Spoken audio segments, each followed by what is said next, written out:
Steve Gillan. Also down the line is former HMP Wandsworth prisoner David Shipley. Let's come to you if we can, Steve. Just in terms of this, can you just explain how this could possibly happen? I understand there is terrible overcrowding going on at Wandsworth, so it's actually built for 900 prisoners. There are something like 1,500. Is it simply the case that actually the prison officers are overwhelmed? They've got far too much work to do, and there aren't enough of them? Well, there's lots going on here.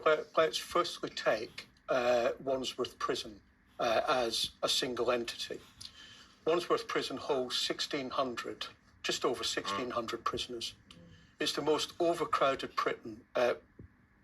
place in Britain. There's something called certified normal accommodation, which is what is supposed to be held there, and it's just over 900 prisoners, one per cell.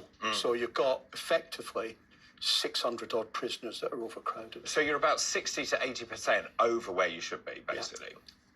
Coupled with that, you've got the added contribution of severe budget cuts since 2010 during the austerity years, where they ripped out 10,000 prison officers and made them redundant. That is a fact. There's no getting away from that. Then that was replaced, then the sort of, I think when Liz Truss became Secretary of State in 2016-17, we identified this shortness. We'd constantly talked about it. It's interesting.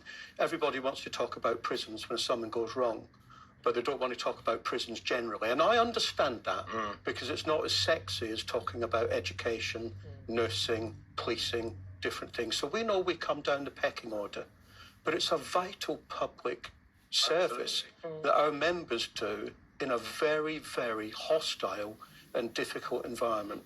So I'll start by saying, because I think it's really important, nobody wants to see anybody escape from prison. No. It is a serious, serious issue, and we recognise that. Yeah. As a trade union, as the employer in government, I think government have got to take a wee bit of responsibility in this.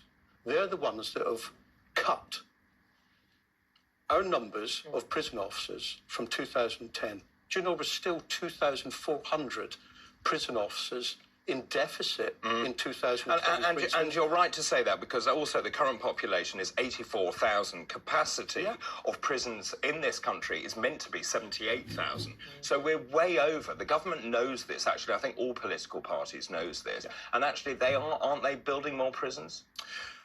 We build more prisons, but is that the answer? I'm not 100% sure it is. And I think in England and Wales, I don't talk about Scotland or Northern Ireland because they're separate countries in respect of prisoner populations. But all political parties use prisons and crime as a political football, quite frankly, trying to point score off each other. And they come out with dreadful policies that actually affects my members and the prisoners in our care. And it's my members that have got to open up these prisoners. Let's take Wandsworth, for example, yesterday. And the reason we didn't come out straight away, because we wanted to think carefully about what we were going to say, and we wanted the true picture, because there's been a lot of misinformation put around the media, such as this prisoner was transferred from Belmarsh to Wandsworth. And he wasn't. He wasn't, yeah. You know, the Secretary of State, who I've got a reasonable relationship with, and it won't come as any surprise to Alex Chalk. We're raising all the issues about resourcing, funding.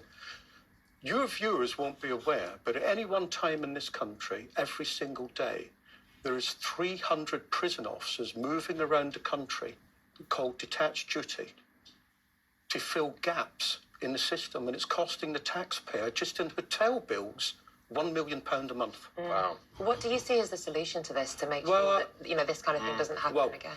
You're absolutely right, because it's okay me coming on here highlighting the problems, but there's got to be solutions going forward.